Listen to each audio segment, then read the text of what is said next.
This is the first time I've heard about eating reindeer, but if you insist that reindeer tastes delicious, hey, why not? But before we talk about that, I'm going to look up the right word for it because it's not reindeer. It's not reindeer. No, let me look it up. Sorry, I'm not. I'm really good at English, but I don't know all the words. Okay, okay, so maybe I it's not can, reindeer. Maybe it's uh, just good old fashioned chicken, which is what we are talking about. Everybody, welcome. We're talking all about chicken. I feel like it's everybody's go-to meat. Maybe it's everyone's favorite meat. Maybe I love chicken. I think it's a very humble meat, but it can all it's could it can also be very amazing if done right, right? I mean, so there's a lot to say about chicken, and I feel like every culture eats chicken. Chicken is not hands off for anybody, I don't think. But anyway, welcome, and let's say hello to Danny. Thank you very much for having me again. Yeah, it's a pleasure. So, what have we got to say about chicken? First of all, do you love chicken? Is that your favorite meat? Well, if you want to, it's a versatile thing. You can put it in everything.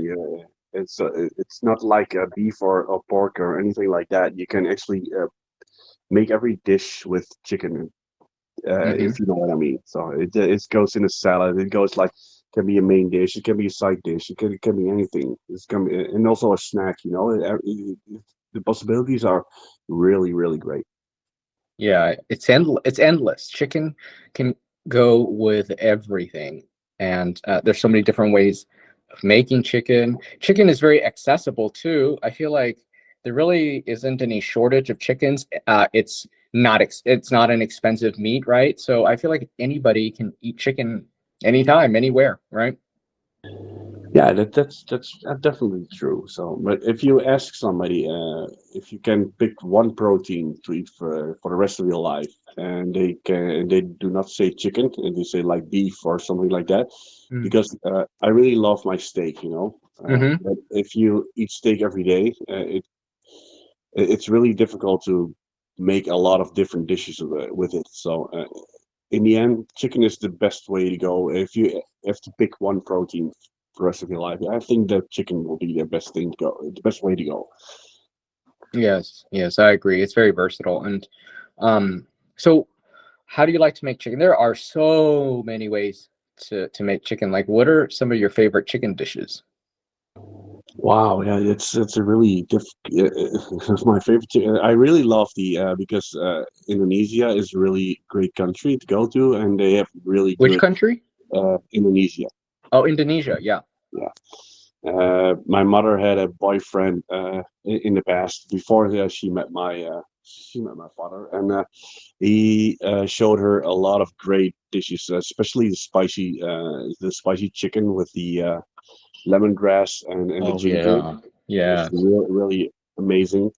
And she taught me when I was 11 years old how to make the spicy chicken and the spicy pork as well. So that's the thing I still cook for myself. So if I could pick one of my favorite dishes, it will be the spicy chicken that my mother made.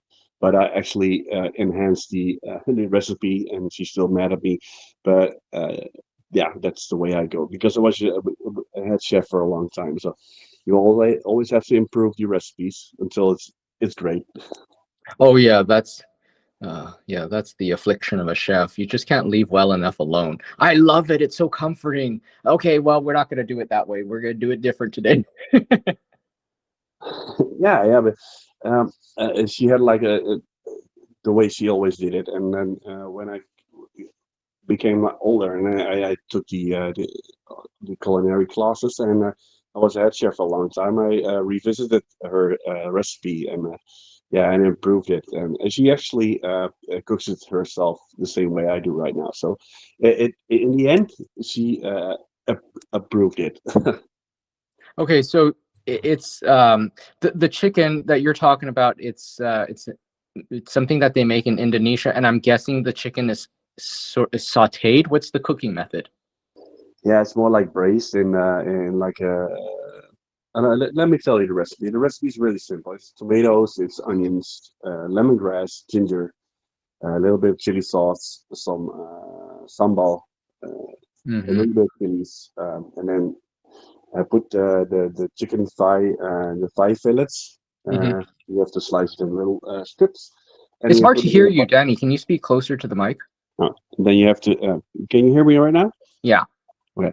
So, which part did you lose me? No, I didn't lose you. I heard everything. It's just Okay. difficult to hear, but I heard.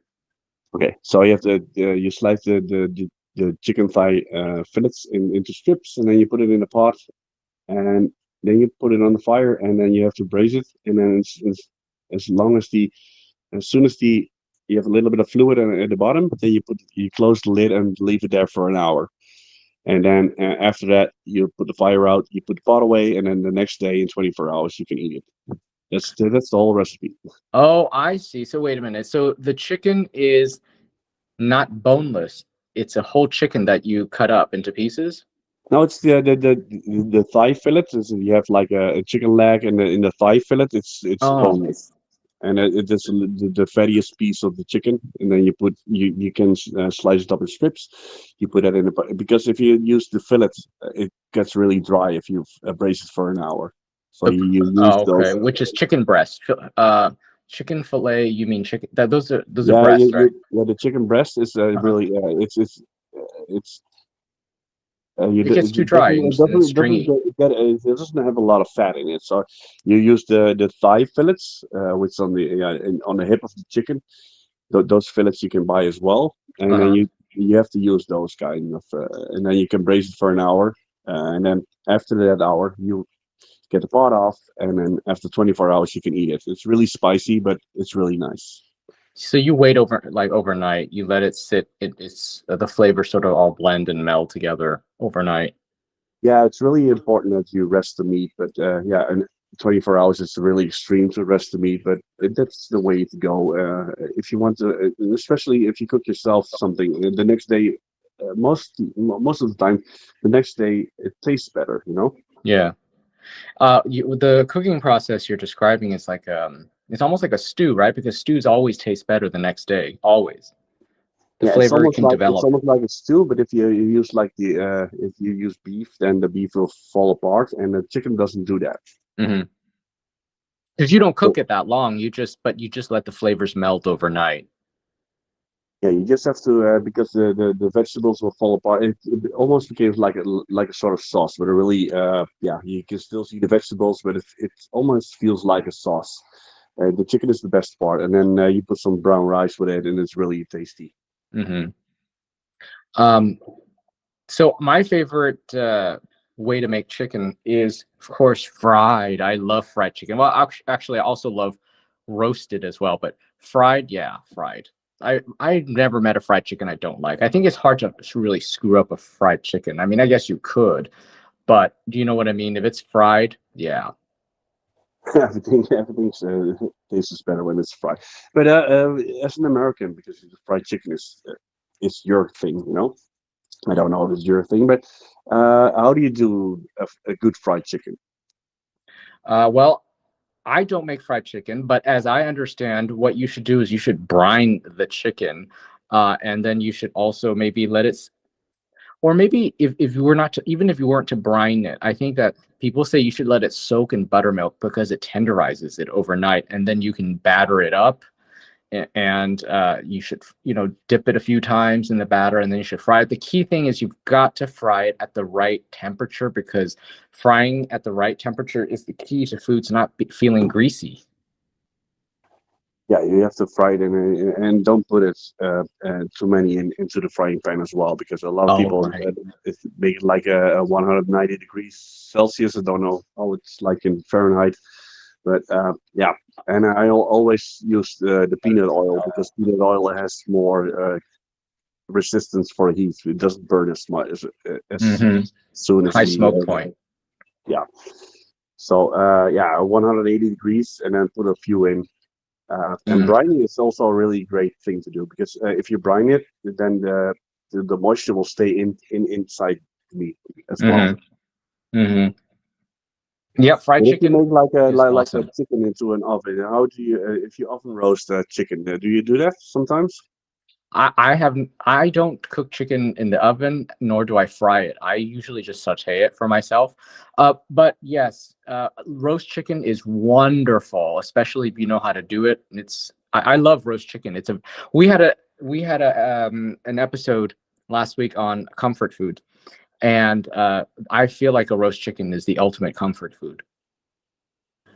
Yeah, yeah, it is. Did you try the chili sauce with the chicken since we talked? So No, I haven't tried it. you have to do that. I really want to hear about your experience if you do that for the first time. I'll But let you yeah, know. yeah, it's really great. But yeah, fried, especially in the oven, if you do it right, then a lot of people put the chicken in the oven. In the oven is really high heat, and then put it in, and then you get that really nice brown coating around the chicken. But the chicken ends up really dry and stringy, almost like chalky. Hmm. So So, mhm. what I normally do is put the chicken into a brine, make some brine, some water, and every liter of water, 50 grams of salt, and brine it overnight for 8 hours, so the moisture will stay in, and then put it in the oven on 90 degrees Celsius. It's really low temperature, so it's cooked really much through. But when you cook it really slow and really low heat, then all the moisture will stay in. It doesn't smell that great in your house, but it will cook really nicely. And then at the end, you put your oven on 300, oh sorry, as high as you can get it, and then in the last 30 minutes you will cook it really hard, so you get it browning all around, and then you have to let it rest for like 20 minutes, and then you have the moist chicken you can ever have. It's really nice to eat it that way. I see. So essentially, you're using high heat at the end to sear the chicken, to brown it. Yeah, because if you do it on a high temperature, then all the proteins will really be crappy and stringy at the end. It's almost like eating Hmm. like a piece of chalk. Okay, I get it. I get it. So you slow cook it. So the texture, the meat is nice and tender, and then at the end, we need browning because we hate foods that are white or even worse, gray. We want brown, right? So you pump up the heat at the end to give it the color and the caramelization. Yeah, yeah, Mm, that's it. Right. okay, good. Yeah, so yeah, I do love a roast chicken. I think that a lot of times, well, I think of it as a very cozy meal, a roast chicken, maybe with like potatoes, like mashed potatoes or something like that. Yeah, that's like a total Sunday dinner with family kind of thing, you know? Yeah, that's actually right. Ben, I'm really sorry, but I have to cut this podcast in half because there's something matter with my daughter at the moment. Okay, go, Uh, go, go take can, care of her. can we can have to redo this because or we can continue, but I have to do. Can you give me half an hour? Yeah, yeah, go ahead. Go take care of Okay, her. Don't thank worry you. about it. Mhm. I'm sorry. This does normally doesn't happen, but it's really something I have to attend right now. Sorry. Yeah, go ahead. No worries. So what we were talking about, guys, is chicken. And we talked about we just talked about roasting chicken. We talked about frying a chicken, and yeah, I feel like fried chicken is a great meal. I also think that many cultures also make fried chicken, and there's certainly different varieties of fried chicken. The American kind is, the batter is very thick and very crunchy. That's very American. And then we also there are two ways that we cook our fried chicken as well. We do pan fried, which means you fill the pan of like a regular, not a regular, a cast iron pan. I think if you want to do it right, a cast iron pan, you fill it, I don't know, maybe a third of the way or half, maybe not even half, maybe a third or half of the way with oil. And you fry your fried chicken like that. And then the other way we do it is we actually submerge the chicken and like you would cook French fries, completely submerged in oil. That's deep frying. So two ways: pan frying or deep frying. I love both. I have to be honest. I rarely meet a fried chicken I don't like because I just love fried chicken. And there's another way, which is Korean fried chicken, which is something that I'm also very fond of. Theirs is different because their batter is not as thick. It is thinner. Rather than using a lot of batter, they just dredge their chicken with, I believe, flour, and I do think they deep fry it. I think it is deep fried, and then at the end it's sauced. So they toss it with like a soy, ginger, no, maybe not ginger, soy garlic for sure, soy garlic and something spicy, chili, and it's just incredible. So that's Korean fried chicken, and I think every culture has their own fried chicken as well. Chicken is just so versatile; it makes its way into the kitchens of all different cultures. So I love fried chicken. So that's what we're talking about. We're talking about chicken. What else? Why is chicken so versatile? You ask. I think it's because chicken is, and we touched on this at the beginning. It's an affordable meat, right? It's not like something where it's not a luxury food. It's something that feeds the family. It's something that anybody really can afford to eat. It's not like steak, which where for some cultures it just they don't even eat steak, or it might be very expensive. But I think that chicken is pretty accessible, and I feel like you can go anywhere in the world and you'll find chicken. And how else do we like chicken? I think the you know different cultures will do chicken differently. For example, like in America, we love uh, either a whole chicken that's roasted or big pieces of chicken, like a thigh, a breast, a leg, whatever, just big pieces of chicken on our plate. Whereas in other countries, they might not eat chicken like that, right? Like chicken might be cut up into smaller pieces. It's not the main thing on the plate. It plays more of a supporting role. So their foods, like for example in Asia, their food isn't as meat heavy. It's not as protein heavy. Whereas in America, we'll eat a whole piece of chicken or maybe a half a chicken. And when you're at a restaurant, if you order a chicken, oftentimes it is like that. It is you order like okay, Danny, it is like you can order half a chicken or a quarter chicken. They'll slice it up, and you have this big slab of meat, and I love that. It's very cozy, I think, very cozy and homey to eat chicken like that. Um, but Danny, are you back? How do you like this idea of the chicken being sort of the main thing on the plate, like what I just described, or do you like it more as a supporting actor?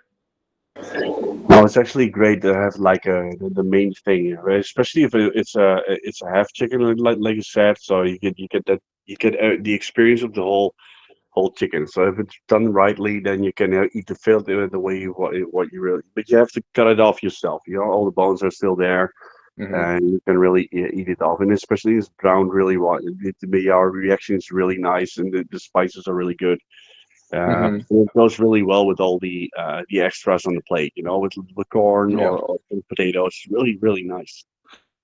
Yes, and I feel like because chicken is really sort of a blank slate, right? So whatever is the flavor of your country, whatever is the flavor of your culture and your cuisine, it can be adapted to that with chicken, right? So that's the versatility of chicken. Yeah, you can do everything with it. So Everything. Yeah. especially if you like have a good marinade with it, and you put it in there and you let it stay there overnight. You can actually let it stay in there for like 36 hours if you want, if you have that time. Mm-hmm. To think ahead, of course, but it really gets into that meat because it's really flavorless if you don't. Hmm. Or you can do almost everything with it. So that I think that's the reason why it's so versatile in all dishes around the world. Yeah, and the other you said that chicken is not that flavored if you don't add the flavor. But you know what is very flavorful is chicken skin. My God, there's so much flavor in the skin, especially if it's crisped. All right, and there's a whole technique on how to get chicken skin to be crispy. Maybe you'd like to share some of that as a chef. Yeah, yeah, there's so many ways to do that. But you can deep fry it as well. But I think the best way to go is in the oven and then dry it Mhm. out at a really low temperature. Mm. But you still have to put on some kind of herbs, Hmm. but you can do it with almost everything. Mm-hmm. It's really nice. And if you really want to do it on the chicken itself, you have to get it off the chicken a little bit. I usually use like a bicycle pump to pump up your tires, and then Mm-hmm. put it under the skin, and then really pump hard so the chicken releases itself from the chicken. And it Wow, puts I've some, never heard of that technique. Okay. yeah, it's it's a really bit controversial. But it's sometimes I really love to watch Heston Blumenthal, his ways of doing that. He used a pump for the tires of a car at a Mm-hmm. at a car stay at a pump station, where you pump the gasoline. He actually released the skin of a chicken or a duck, and then afterwards he puts some butter underneath it, and then it really braces and really cooks really well in the oven because the fat Mm. underneath that chicken skin really like fries it. Uh-huh. Yeah. Yeah. So yeah, but yeah, I don't know. That's not a really there's not one technique. You can do it in a lot of ways. So you can dry it to make it crispy in the oven on a low temperature. You can deep fry it, and I really like to do it in a cooking pan.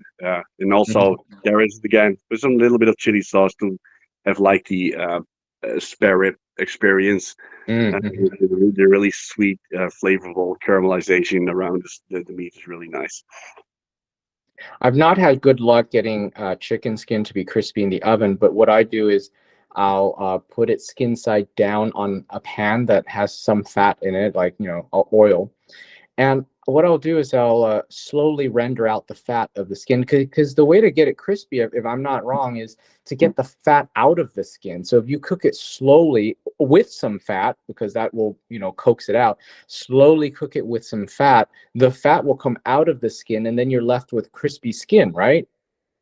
Yeah, but if you do not use the fat and you cook the like you said, you have to render it out. But if you cook this with skin down in Mm, a pan on a mm, really low heat, and as soon as the fat drizzles out, you can mm, turn up the heat and turn it up until it gets brown. You don't even need the fat of. If you have a good kind of chicken, then the fat that comes out of the chicken will actually make it better. And okay. as soon as you use like oils, then all those kind of flavors will get lost in that oil. Oh, I see what you're doing. You want to coax the chicken skin to give up its own fat, and in which it will cook the skin. So what you're doing is kind of like a confit. Yeah, you have to actually cook it in its own fat. So if you Yes. render it out really slowly, then you don't need the fat. If Ah, you got really it. if you don't have the time for that, then you can actually use some oils or something like that to speed up the Hmm. process. But if you have like the time, then you can actually slow cook it at first, so the fat is in there, and then you yeah, speed up the process by putting getting the heat up more up, and then you get the same result. But it Mm. will be much better than if you cook it like in oil or something like that. Ah, okay, that's a good point. That is a detail that I've overlooked. I mean, look, I'll be honest with you. I talk a good talk, but I'm not that great of a cook because I like to take shortcuts when I cook. Like, Oh no, no, that doesn't matter. But you actually understand what I'm saying. So yeah. that are not a lot of people that I really understand. As soon as a lot of people think that I can cook, and also I'm not the best chef in the world, so I can overlook and I can have make some mistakes in my life as well. But uh, you can actually understand what I'm saying. So that's a good way Hmm. to go, and hopefully people understand the way we are talking about chicken right now as well. So, but yeah, yeah, if you try that, it's really going to improve the experience of eating that chicken skin. It's really nice if you do it like Hmm. Hmm. And nicely seasoned chicken. Of course, you're seasoning the skin, and then the meat. Presumably, you cooked correctly and it's tender. I don't know. Okay, so if you're gonna render the fat out of the chicken skin on a pan, let's say you're cooking a breast and it's kind of thick. There's a good chance that the breast won't be fully cooked. Can we then put it in the oven to finish it in the oven at lower heat? Yeah, you can actually do that, but you can also as soon as the skin is brown enough for your experience, you can close the lid. Okay. And then it will cook really nicely as well. So it doesn't need that. But you can also before the skin gets really like brownish, you can actually put a lid on it as well, and then slowly put on the heat, so it really cooks through. And then at the end, you take it off, you let it rest for a couple of seconds, and then put it back into the pan at really high heat, and then brown that skin so it gets really crispy, and you get the same result, and the chicken is not all undercooked. Okay, okay. I never thought to put a lid on the pan because I'm always thinking, oh, I want a dry heat, right? Otherwise, my skin won't be crispy. But what you're saying is you can still achieve a crispy skin. Yeah, yeah. If you achieve the cooking method. Like if it's really cooked through, you have to use a thermometer if you don't if you're not really sure about yourself. But afterwards, you can rest the meat, so it really all the fluids will get drawn back into the in the fibers, and then Mhm. really put it on a high heat on a grill, doesn't matter where, and then achieve that crispiness, and the meat doesn't go dry or anything like that. It still remains those kind of fluids in there because it's not being retracted, but by the heat again, it's only the skin you really want to have the browning on. Ah, okay.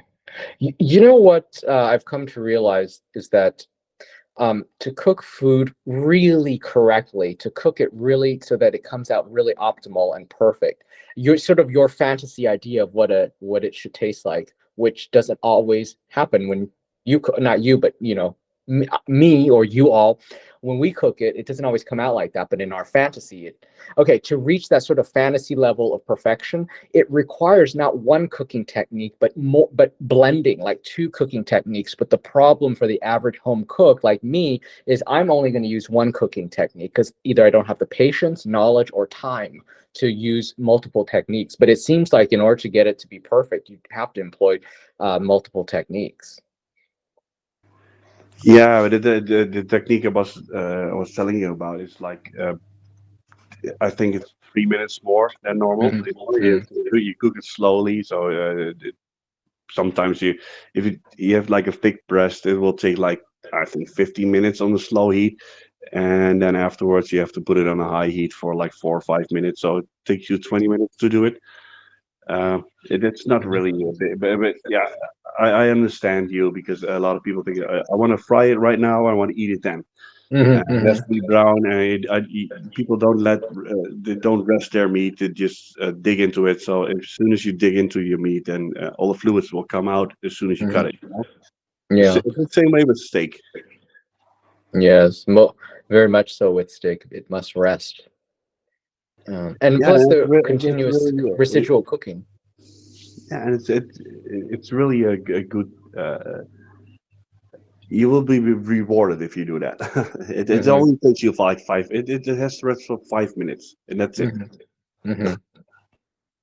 Hmm. What about ground chicken? Ground chicken. I guess some people call it minced, but anyway, Americans say ground chicken. So let's say a chicken burger, chicken meatballs, ground chicken. What do you like to make with ground chicken meat? Yeah, my children love to eat the nugget style. So you get like you get a little bit of you actually press it like a nugget and put it in some beer batter. Yeah, you know what it Uh-huh. is? Uh-huh. Yeah, and then fry it. It's but I actually love the chicken wings, the fried chicken wings more than the grounded kind of chicken. But yeah, you can do anything with it. But the burger is really nice. Chicken burger. Yeah, Yeah, yeah. Okay. especially with some panko crumbs around it, so Mhm. the crispy chicken, so you can actually put some heat in there as well, some cayenne pepper or some habanero flakes around it, and then put it Mhm. on. It's really really nice as well. Oh, you're making me think of another thing that I like to do with chicken. I haven't done this in a long time, but what I have done is I would take a breast and I would pound it so it becomes thinner, and then I would bread it, and then I would cook it. Yeah, bread it with first flour for the, and then egg, and then panko, and then you would just like fry it up on the pan, and it would be really good. And you know what I'm talking about? Almost like Yeah, it's almost like a like yeah, it's just forgot the name of it. yeah, it's just breading the chicken. Yes, it's almost a scallopini. It's almost like that. Yeah, it sounds like a schnitzel, what they call it in Oh, Germany. yes, that's it. I love schnitzel. Yes.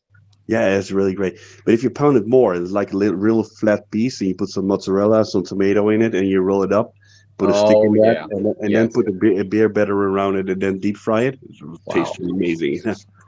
Yeah. See, this is the kind of stuff. Would you make that at home? Because I would never make that at home because I'm very lazy when it comes to cooking. I don't like too many steps like that. Would you make it at home?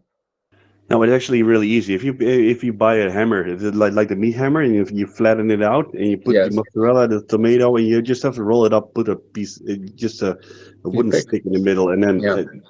just a little bit of bread, like you said, the flour, the eggs, and then some breadcrumbs around it, and then deep fry it. Is it that much work? No, it isn't. It sounds No, like but a lot. It sounds like a lot of work. the deep frying is a lot of work. You know why? Because first of all, you got to get a lot of oil, and then I feel like it's such a waste. I'm making, you know what I mean? It's like I'm making one dinner with this whole bottle of oil. Yeah, but you can actually afterwards, if you sieve it and you put it in the refrigerator, you can use it for a week. I normally I can use that for like 3 weeks. Oh, okay. So Okay, see, you're giving me more work, Danny. You want me to sieve the oil. Come on. I'm not gonna do that. you can also throw it away, but No, yeah, no, I know restaurants if I will just sieve the want to oil, explain, yes. it's not that hard. But you can actually make that same dish without the breading and all of it. You can put it in the oven or deep. You just put it in a frying pan and just uh, f- just grill it up. That's Hmm. the same result, but it doesn't have that crispy skin. So you can deep fry it, but you can also put it like in just normal frying in the pan. Mm. It's a really great dish to eat. But I feel like at a restaurant, the schnitzel, I think they actually put it in a frying basket, don't they?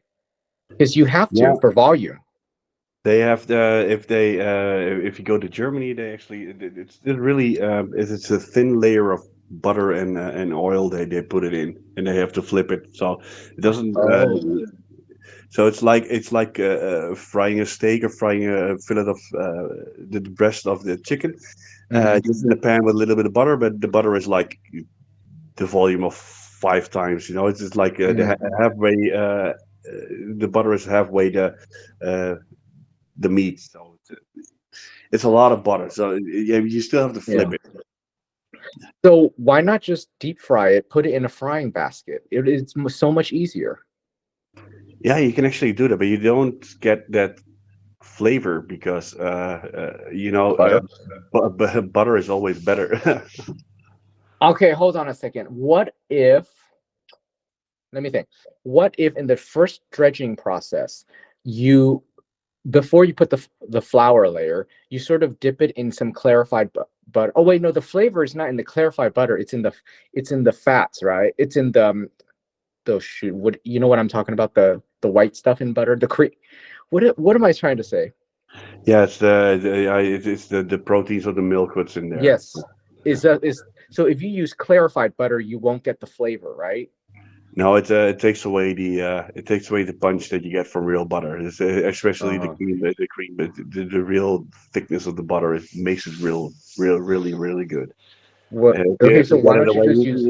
you actually can use a frying pan just deep fry it instead of using clarified butter. Clarified butter is taking the yeah The milk the best. solids out. It will take all the soul out of the food.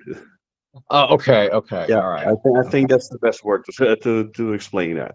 Yeah, okay. It's taking the butter out of the butter. Okay. That it isn't. But yeah, like you guys have it. I cannot believe it's butter. This Oh my God, I haven't heard that in a long time. Yeah. Yeah, I heard that was a thing. I don't know what it is, but is it actually butter or is it like some kind of I think it's chemicals. manufactured thing? Yeah, it's mostly chemicals. Yeah. Yes, I think that's what it is. Hydrogenated. I think it's hydrogenated fat, if I'm not mistaken. Yeah, I Um, think the best way to go, especially when you're in Germany, they don't use. I don't think they use actually, but they actually use lard. So it's a step further than that.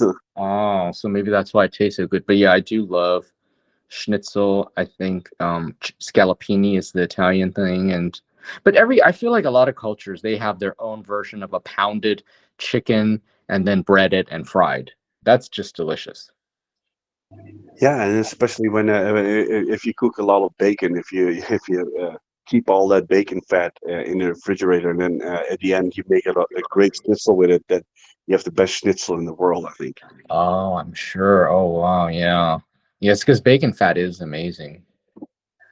Yeah, it's not good for you, but yeah, all the things that they're not that's not good for you. That's actually the best thing to eat, and that's also remind us why comfort food is so good. It's not good for you, but it still gives you comfort. Yeah, yeah, that's true. Um, what else? What else do we like about chicken? So I was talking to somebody. I was talking to an Egyptian guy in Clubhouse, and somebody brought up popcorn chicken. Was it you? I don't know. Somebody brought up popcorn chicken, and they're like, "I've never heard of that. What is popcorn chicken?" You know what? Popcorn chicken is kind of fun, I have to say. Yeah, it's shaped like a popcorn piece. Yeah, yeah, it is. I never really investigated what it is, but it's shaped like a little piece of popcorn, and I think it's grounded chicken and then deep fried for a short time, and then it's put away as a popcorn piece. But yeah, I think it's that way. I cannot really answer that because I never actually made it. So I think it's a great thing for restaurants to sell as an appetizer because no waste, no waste. You take basically just leftover pieces of chicken and you batter it and you fry it up into these weird shaped pieces of chicken, sort of like resembling popcorn, and you present it in almost like a cone shaped container, and it's so fun to eat it like that with your fingers, so they call it popcorn chicken, and it actually tastes good because it's highly flavored. have you ever had? I had it here in Holland, but I don't know if it's really the right way to eat it because I had it from Domino's once, but I was not impressed by it. But Okay. yeah, you can actually eat it that way. Yeah. I don't. That's because you're probably not impressed by anything from Domino's. That's what it is. Oh no, that's actually true. But Yeah. yeah, they had it in there. They had it on the menu, and my girlfriend at the time said, "Oh, it's really nice to eat." And so I ate one. So yeah, no, Oh, you thank you. see, she bought into it. Oh, popcorn chicken. It just sounds good. It just sounds fun, doesn't it? Popcorn chicken. Yeah, it actually sounds great, but Yes. yeah, a really great disappointment. Okay, so have it in the US. I think you'll like it better. It really is like, you know what? It actually is really good because you know how when you're eating fried chicken, or at least American fried chicken, you almost want every bite to have chicken and crunchy batter. Well, it's like maximized. It's like more batter, more crunch, more flavor, just in one mouthful. It's really good. Yeah, actually, because I was in the States for a couple of years, of course, and I had a lot of great deep fried chicken over there, Yes. and not only at KFCs, but also at people's at home. And I Mhm. tried to achieve that at home, and then as soon as the internet came up, because I was younger at the time, I looked it up, and it was really easy. Just flour and a really Yeah. great some kind of beer batter, and then. It's really especially the buffalo wings they have there. They're amazing there. Yes. Yes. Wings are a thing. It's regional too. Like New York, it's a thing. Those wings. Buffalo, New York. That's why they call it buffalo wings. There you go. Yeah, yeah. Those are amazing. It's really great. Do you have like a recipe for wings yourself, or do you just yeah wing it if you like to say that that way? I just wing it. No, I don't make stuff like that. I don't eat stuff like that. But yes, it's fun when you're going to, like restaurants or for appetizers, parties or whatever. But I think with wings, it's all about the sauce anyway. So I feel like it's hard to screw up wings because it's that part of the chicken where it's like not really gonna dry out. If you mess it up, the sauce will hide 1,000 sins, right? Yeah, and chicken doesn't taste good. That doesn't taste like anything anyway. So Yeah. if you screw up the sauce, then you're really yeah. Yes. And you're Uh, gonna buy the sauce, right? you have to buy the sauce. Yeah. Just buy the sauce. Yeah, if you Um, want to be sure, just buy the sauce. Yeah, but if you really want to do it like like an American style, which I really like to screw with my uncle in America, I say, oh yeah, if you want to do something great. If you really have like uh, I say when in doubt, add bacon. So you can also Oh, add that's true. bacon Yeah. around the chicken, so it always tastes as good. Yes, yes. Why not? Yes, bacon bits or something. That's so American. Bacon bits. Just shake it out of the container. Bacon bits. Oh right. Oh really? Did you have to? Oh, I didn't know that. Yes, they have that in America.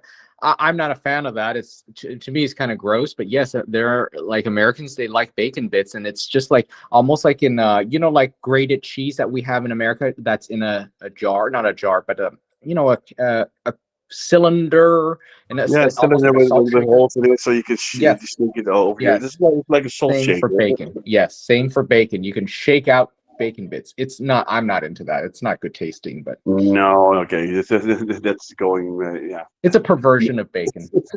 it's if you're really, really, really lazy, you can buy that. Yes, but some Americans will eat like that. Yeah, okay, yeah, I mean, it's not that much of work. You can buy a little bit of bacon, you fry it up, and you can cut it up really nicely and throw it over your food. So Oh, I think we need to do an episode on pork, is what we need to do. yeah, I think we have to do every protein that ever existed. Mm-hmm. Just Yes, prawns and scampi's and those kind of things, and everything is yes, great. yes. What do you think about chicken in unlikely places? Maybe in controversial places, like on a pizza. I know there's a lot of people that are gonna fight me on this. They're like, "What? Chicken on a pizza? The pitchforks are gonna come out."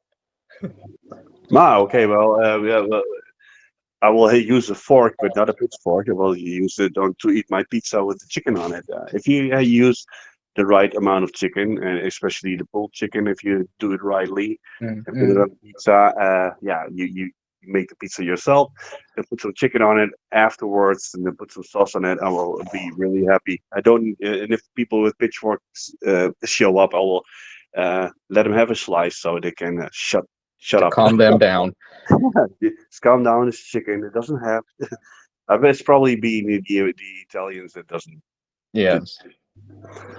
So yeah, but what about you? Do you like to have some chicken on the pizza?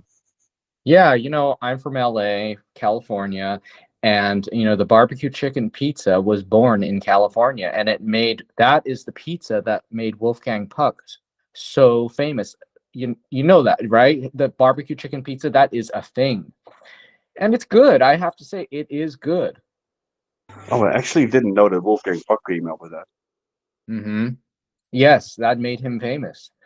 Oh wow. And it's a total California style pizza. It's from California, and it really is good. It is good. Now, I think that what happens is that for example, if you're in Italy, they don't like chicken on their pizza. They might reluctantly put it on if you ask them to, but then a lot of times what happens is if they're not into it, what you're going to get is a bad product. So you might get chicken that's all dry and nasty, right? Because as you probably shouldn't be putting, chicken breast, sliced chicken breast or whatever in the pizza oven with the pizza cooking, right? You should probably add it toward the end. Maybe how would you add it so that the chicken isn't all dry and nasty? Because you're not cooking raw chicken on the pizza, obviously. No, no, no. It was like I said before. So I put it on at the end. Hmm. Put some nice cheese in it, and like for 2 minutes, I need a salamander or a hot grill so the Yes. cheese melts over the. But the chicken has to be cooked before that. And if you, like you said, put it in the oven as a raw product, then you end up with pieces of chalk on your pizza. That's yeah, I can actually understand. That's really nasty to eat that. Yes. Yes. Nasty. So no, that's not the way to see. This once again. Most people don't realize this, but yeah, you have to separate things. Again, it takes time, and as the home cook, you might not be so willing to do that. And I'm guessing most people don't have a salamander at home, but they have a broiler, and you can achieve the same results. Yeah, we also can have like a convection oven or like a microwave oven. Yeah, there's like all kind of options with that. You can also put a grill above that as well, and it only has to be in the oven for. You can also put it in a normal oven. It just Hmm. put the cheese on the chicken, throw it in the oven for 2 minutes so the cheese melts. Because Yeah, the chicken is already cooked, so it sure. only has it's only there for melting the cheese. That's it, and then you're ready to eat. Hmm. Yeah, so I think that done right, yes, chicken on a pizza can be quite good. Obviously, you're not putting like a whole chicken breast, and it's all about size of the chicken, how you slice it, right? It's a like mouthfeel proportion of the chicken to the pizza and other ingredients. If it's all balanced, it's very good. Yeah, because if you eat like a margarita pizza, every bite is the same. So Yeah. if you put the chicken on, you have like a smally sized chicken bits all around the pizza. So you know that every bite has the right amount of chicken. You have to pot the chicken all over the pizza, so you have to like every bite is the same experience. Hmm. Yes. That's really important. And if you flavor if you really spice up the chicken really nicely, uh, then every bite is a good experience. It just and for the people that don't have the time to make their own pizzas, just buy a normal margarita pizza from the supermarket. I don't care. There's much, and just cook some nice chicken for yourself, really finely sliced or little bit of cubes. Uh, make that in the frying pan. Make sure your pizza is almost done.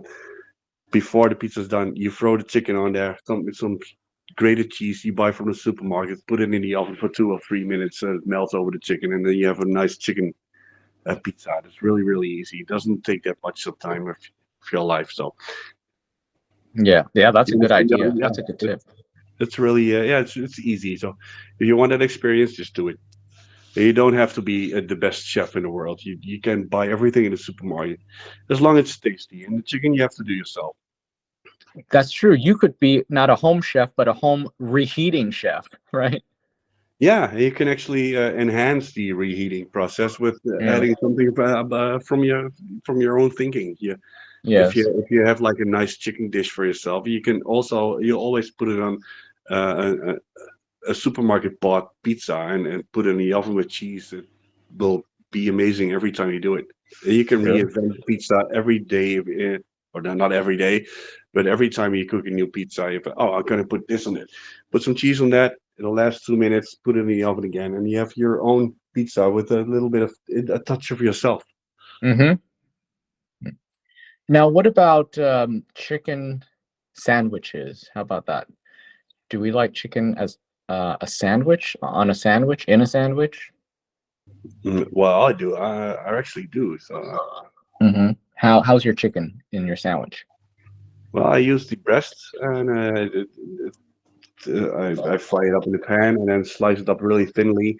Hmm. And my way of going is a little bit of mayonnaise, maybe some garlic sauce in there, some Hmm. rocket, and thinly Mm. sliced fresh red onion, and Hmm. then I'm good to go. It's really nice. Maybe some sliced avocados too. You mentioned Yeah, rocket, so yeah. I thought avocado. Avocado is nice in there as well. Yeah, yeah. Mm. For the fatness, I use the mayonnaise or maybe some garlic sauce, the mayonnaise, and then a little bit of freshly cut garlic in there. So maybe some thyme, salt and pepper. Hmm. The avocado will go amazing with that. Maybe actually make a guacamole of it and then spread it over the sandwich. So Oh you bite in yes, that. Yeah, yes. Yeah, but, there you go.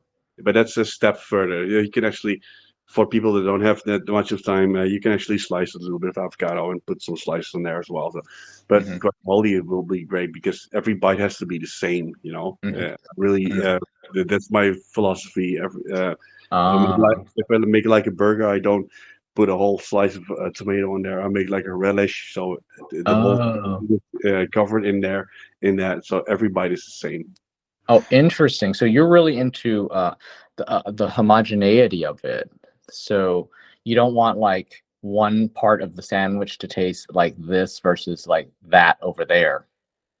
Yeah, but some people are really enjoying if you put like a let's make it like a chicken burger. A chicken burger. You have like a one bite is you have the tomato, and then if halfway through you eat like a pickle. You Mm. really Oh enjoy the yeah, pickle. yeah. You really enjoy that pickle, but it's Mhm. only like 4 or 3 slices on there, and then afterwards the last bites they're not containing any pickles. So what I do is make a relish of that all, It is. They really slice it really thinly and then spread it over the whole sandwich. So every bite has the Every same bite. consistency and the same sourness and acidity and everything you Uh, really like about the burger. So every bite is the same, and you can enjoy the burger from the first to the last bite. It will taste the same. I see how you are. You want every bite to be a climax, whereas for other people, it's like they just get to a certain part, it's climactic, and then that's it. Whereas for you, it's always on, like on, right? You want the amazingness throughout the whole. Yeah, but I think that everybody wants that because a lot of people are used to the climax in the middle, and then at the end, it's like, okay, it's food, and we'll finish it. But it's not the same as when I was in the middle. And Mhm, if you mhm, start with the wow factor and you finish it, that's for me. That's the climax in my mhm. through the whole burger through. That's important for everybody. I think if you experience that, and you don't gonna go back to the climax in the middle. You want the climax from the beginning till the end. Okay. Um, so, but what about this idea of biting like into a pickle slice, and there's that crunch. But if you turn it into a relish, now we're taking away the crunch. We're taking away texture. Is that okay? Do you really experience the texture when you're biting into that burger? I don't know. I feel like you can certainly, like depending on what is on your burger, like let's say if there's like coleslaw. There's certain crunch to the cabbage. There's a certain crunch maybe sometimes to the pickle. Um, Okay, maybe it's not. The relish is not. It's still real sliced up. Everything is sliced up, uh, but not as. You still have the crunch of everything. mm, It's like cubed. It's not like a relish. It's not cooked and it's not like smashed. It's just you can taste everything, but it's smallly cubed, and you put mhm, it in the bowl, and then you spread it on the burger, but you still have the mouth feel of everything. So it's still crunchy, mhm, and still, if you pop like a little bit of a cube of pickle, you can still have that mouth feel. So it doesn't take away that experience. mhm. Okay. Okay. Everybody's the same because it's the same flavor all the way through instead of a high pitched acidity from the big. If you really like that, you can also do Some that. people, some people like the punctuation, but as long as you're not turning it into baby food, then that's fine. Yeah, yeah.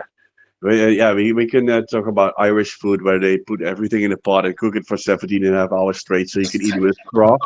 That's funny, 17 and a half. If they didn't do the half hour, 17 might be okay. Yeah, yeah, but if you don't put a half hour in, it's still gonna be stringy. Some.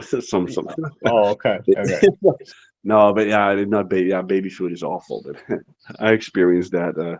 So I cooked my food for my children myself at that moment. Okay. In America, we really like fried chicken sandwiches, but you know what? Interestingly, we don't really call them fried chicken sandwiches. We call them crispy chicken sandwich. I don't know if you noticed that little bit of detail, but yeah, we call them crispy chicken sandwiches, and we love fried chicken. Basically, it's fried chicken as a sandwich. Do you like fried chicken sandwiches? Crispy chicken sandwich? Oh yeah, I really love those. Hmm. Yeah, I ate them a lot over there, so I took those ideas to home, and then yeah, like we said, we like to flatten our chicken, like you said, with a hammer.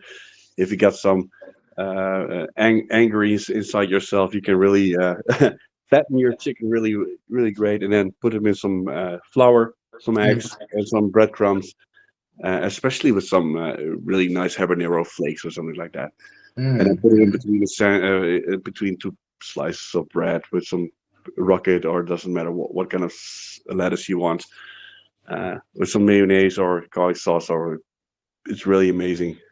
So yeah, I really like them. Hmm. Me too. Me too. Do you make them yourself as well? No, I don't. I don't because I don't fry anything, but I do like a crispy chicken sandwich. I do like a fried chicken sandwich. I like it very much. But no, I'm not going to make that at home.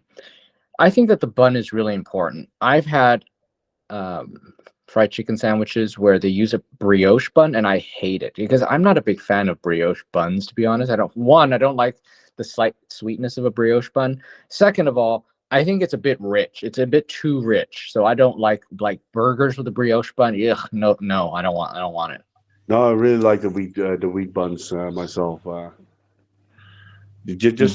Just a normal burger bun Yeah. made out of wheat flour. Hmm. Uh, if I'm really going American here, maybe, but what I did a few months ago, like the chicken sandwich you said, Mm. and then get the whole sandwich and put it into beer batter. Uh-huh. Yeah, the whole sandwich, and then put it in some panko, panko breading, and then deep fried that thing. Jesus. Yeah, so that's a heart attack for you in one bite, but it's tasted amazing, especially Really? with the whole wheat sandwich around it. It was really great to eat. If you really want the experience to get a heart attack after one bite, try that, people. It's really great. Where did you have this in the South? That sounds like something Southerners would do.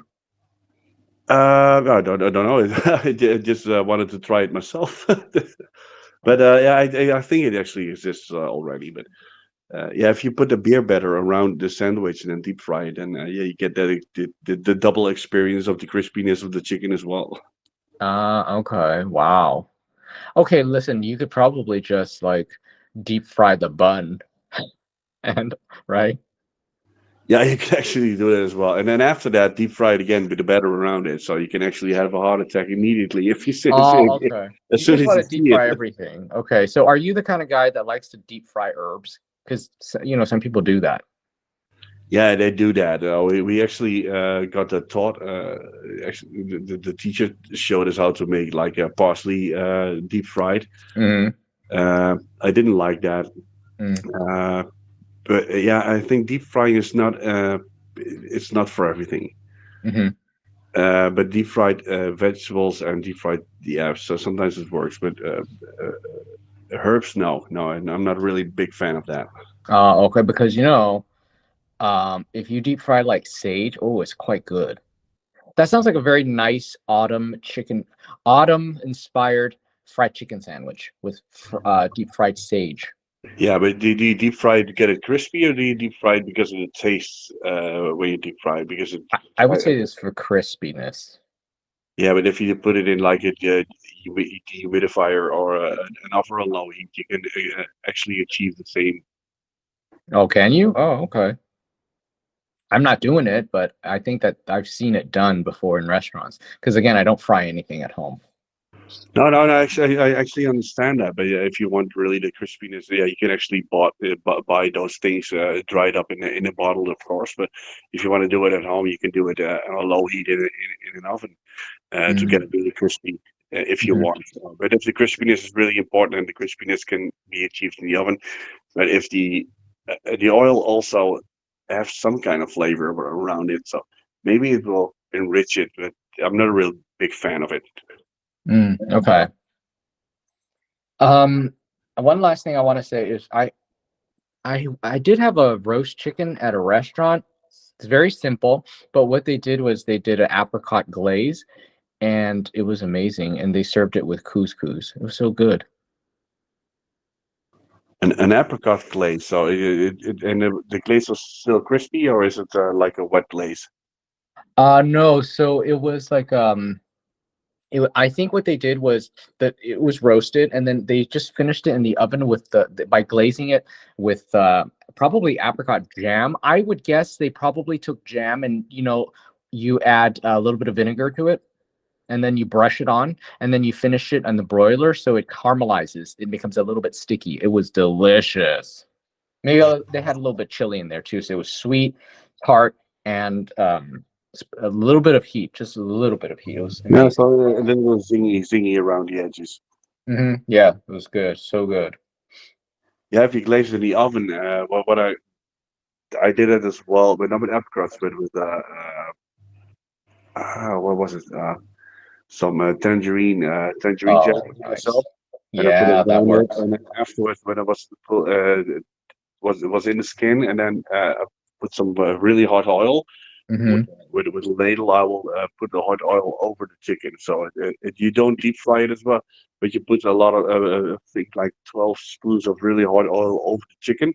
So Mm-hmm. it cooks a little bit around the edges. It Mm-hmm. browns up a little bit, and it dries up it will contain the flavor inside. So it almost tastes like deep fried, but it isn't. Ah, wow. Okay. That's a good technique with the spooning of the that yeah, I've heard of that before now that you mentioned it. I remember, yes, you can do that. Yeah, it's really easy. You can use a little amount of oil. You only use the oil you actually need. So Mm-hmm. a few spoonfuls is enough, and you can Mm-hmm. put it on the chicken as much as you want. And actually, it rests in the meanwhile, so it doesn't get the tightening of the deep frying. Mm-hmm. It's only on the surface that the heat is being applied. That sounds good. Yeah, Okay. we have some. I think at a certain point in our lives, we have to have dinner together with a bunch of our friends. With we, uh, Yes. Do your friends like to talk about food while they're eating?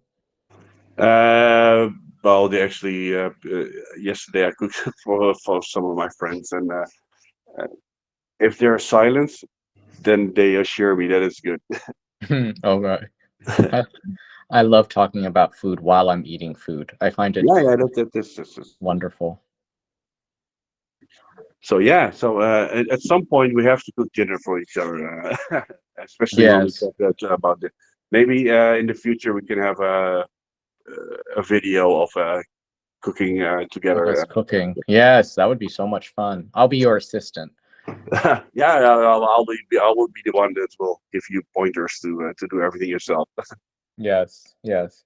I So look forward to it. at first I will do it, and then it looks like you can do everything by yourself. But I always feel like I can do it better when I have a sous. Well, I don't consider myself a chef, but I would just fantasize and say when I have a sous chef, right? 'Cause, yeah, like, I will be a sous chef. Okay, that's okay, I will be honored.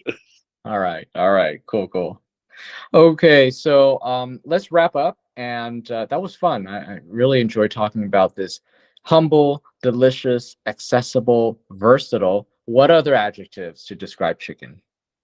Right? Yeah, the chicken is always good. Yes, it is. All right, so thank you very much, Danny. It was a pleasure speaking with you. Thank you so much for having me again. I'm really looking forward for the next one. Yeah, same here. And thank you, everybody, for listening to the end. If you like this video, please give this video a thumbs up. It really helps it out. And also, don't forget to hit the subscribe button. And also, very important next step, make sure you also click the bell and select all. And that way, YouTube will show you future videos that we upload. If you don't click the bell and select all, YouTube will not show you our future videos on your homepage. Very strange. So make sure you click the bell, select all, and then you're set. So we look forward to seeing you guys in the next video. Bye-bye for now.